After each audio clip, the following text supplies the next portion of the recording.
ఓం శ్రీమాత్రే నమః. నమస్కారం అండి. ఎలా ఉన్నారు? అందరూ బాగున్నారా? మీరందరూ ఆనందంగా సంతోషంగా ఉండాలని అమ్మవారిని ఎప్పుడూ కోరుకుంటూ ఉంటాను. ధాత్రితో లక్ష్మీప్రియ క్రియేషన్స్కి స్వాగతం.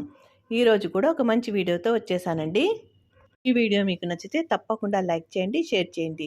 మా వీడియోల్ని మొదటిసారి చూస్తున్నట్లయితే తప్పకుండా సబ్స్క్రైబ్ చేసుకోండి. అప్పుడే మేము చేసే వీడియోలు మీకు నోటిఫికేషన్ రూపంలో వస్తాయి. మా వీడియోల్ని మీరు మిస్ కాకుండా చూడగలుగుతారు. కార్తీక పురాణము 15వ అధ్యాయము, 15వ రోజు పారాయణము. ఈరోజు తిథి పౌర్ణమి, నక్షత్రము భరణి, వారము శుక్రవారము. ఈ రోజున నిషిద్ధమైన ఆహారము, తినకూడని ఆహారము, తరగబడిన పదార్థాలు. ఈరోజు చేయవలసిన దానాలు: కలువ పువ్వులు, ఉప్పు, నూనె దానం చెయ్యాలి. ఈరోజు పఠించవలసిన మంత్రం: తులసీధాత్రి సమేత కార్తీక దామోదరాయ నమః. ఈ మంత్రాన్ని పఠించడం వల్ల కలుగు ఫలితాలు: సర్వాభిష్టములు. కార్తీక మాసము 15వ రోజు, 15వ అధ్యాయము పారాయణము. దీప ప్రజ్వలనముచ్చే ఎలుక పూర్వజన్మ స్మృతితో నరరూపమును పొందుట. అంతటా జనక మహారాజుతో వశిష్ఠ మహాముని: జనక, కార్తీక మహత్యము గురించి ఎంత వివరించినను పూర్తి కానేరదు. కానీ మరి యొక్క ఇతిహాసము తెలియజెప్పెదను, సావధానుడవై ఆలకింపుము అని ఇట్లు చెప్పెను. ఈ మాసమున హరినామస్మరణ వినుట, హరినామస్మరణ చేయుట, శివకేశవుల వద్ద దీపారాధన చేయుట, పురాణములను చదువుట లేక వినుట, సాయంత్రము దేవతా దర్శనము చేయలేనివారు కాలసూత్రమనడి నరకమునబడి కొట్టుమిట్టాడుదురు. కార్తీక శుద్ధ ద్వాదశి దినమున మనసారా శ్రీహరిని పూజించిన వారికి అక్షయ పుణ్యము కలుగును. శ్రీమన్నారాయణుని గంధపుష్ప అక్షంతలతో పూజించి ధూపదీప నైవేద్యం ఇచ్చిన ఎడల విశేష ఫలము పొందగలరు. ఈ విధముగా నెల రోజులు విడవక చేసిన ఎడల అట్టివారు దేవదుందుబులు మ్రోగుచుండగా విమానమెక్కి వైకుంఠమునకు పోవుదురు. నెల రోజులు చేయలేని వారు కార్తీక శుద్ధ త్రయోదశి, చతుర్దశి, పూర్ణిమ రోజులందైన నిష్ఠతో పూజలు చేసి ఆవు నేతితో దీపములుంచవలెను. ఈ మహాకార్తీకములో ఆవు పాలు పితికినంతసేపు మాత్రము దీపము ఉంచినెడల మరుజన్మలో బ్రాహ్మణుడుగా జన్మించును. ఇతరులు ఉంచిన దీపము ఎగద్రోసిన, వృద్ధి చేసిన ఎడల లేక ఆరిపోయిన దీపమును వెలిగించిన అట్టి వారల సమస్త పాపములు హరించును. అందులకు ఒక కథ గలదు, వినుమని వశిష్ఠుల వారు ఇట్లు చెప్పుచున్నారు. సరస్వతీ నదీ తీరమున శిథిలమైన దేవాలయం ఒకటి గలదు.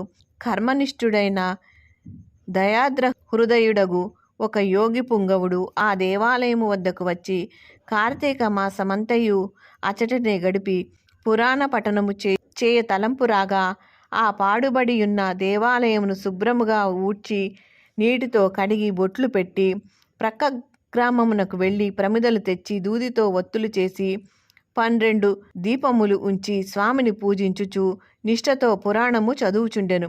ఈ విధముగా కార్తీక మాసము ప్రారంభము నుండి చేయుచుండెను.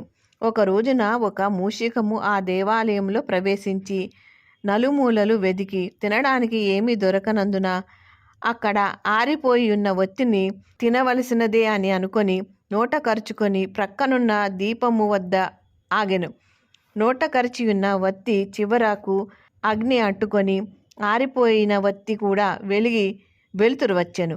అది కార్తీక మాసమగుట వలన ఆలయంలో ఆరిపోయిన వత్తి ఎలుక వల్ల వెలుగుటచే దాని పాపము హరించుకుపోయి పుణ్యము కలిగినందున వెంటనే దాని రూపము మారి మానవ రూపంలో నిలబడెను. ధ్యాన నిష్టలో ఉన్న యోగి పుంగవుడు తన కన్నులను తెరిచి చూడగా ప్రక్కనొక మానవుడు నిలబడి యుండుటను గమనించి, ఓయి, నీవెవ్వడవు, ఎందుకిట్లు నిలబడి యుంటివి అని ప్రశ్నించగా, ఆర్య, నేను మూషికమును. రాత్రి నేను ఆహారమును వెతుక్కుంటూ ఈ దేవాలయంలోనికి ప్రవేశించి ఇక్కడ కూడా ఏమీ దొరకనందున నెయ్యి వాసనతో నుండి ఆరిపోయిన వత్తి తినవలెనని దానిని నోట కరచి ప్రక్కనున్న దీపం చెంత నిలబడి ఉండగా నా అదృష్టము కొలది ఆ వత్తి వెలుగుటచే నా పాపములు పోయినందున కాబోలు వెంటనే పూర్వజన్మ ఎత్తి తిని. కానీ ఓ మహానుభావ, నేను ఎందుకీ మూషిక జన్మ ఎత్తవలసి వచ్చినదో దానికి గల కారణమేమిటో విశదీకరింపుము అని కోరెను. అంత యోగీశ్వరుడు ఆశ్చర్యపడి తన దివ్యదృష్టిచే సర్వము తెలుసుకొని, ఓయి, క్రిందటి జన్మలో నీవు బ్రాహ్మణుడవు, నిన్ను బాహ్లీకుడు అని పిలిచెడివారు. నీవు జైనమత వంశానికి చెందినవాడవు.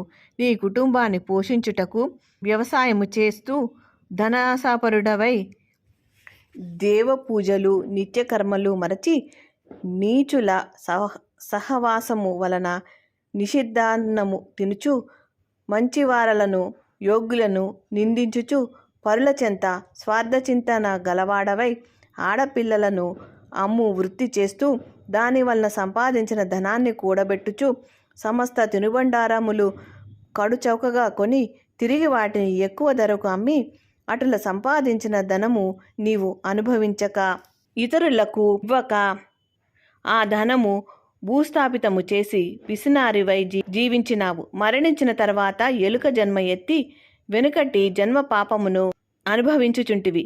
నేడు భగవంతుని దగ్గర ఆరిపోయిన దీపాన్ని వెలిగించినందున పుణ్యాత్ముడవైతివి. దాని వలననే నీకు తిరిగి పూర్వజన్మ ప్రాప్తి కలిగింది.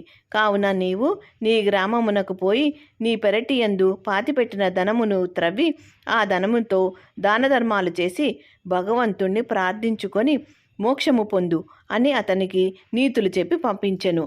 ఇట్లు స్కాంద పురాణాంతర్గత వాసిష్ఠ ప్రోక్త కార్తీక మాహత్యమందలి పంచదశాధ్యాయము 15వ రోజు పారాయణము సమాప్తము. 15వ అధ్యాయము సమాప్తము. తిరిగి 16వ రోజు అధ్యాయములో 16వ రోజు పారాయణములో కలుసుకుందాం.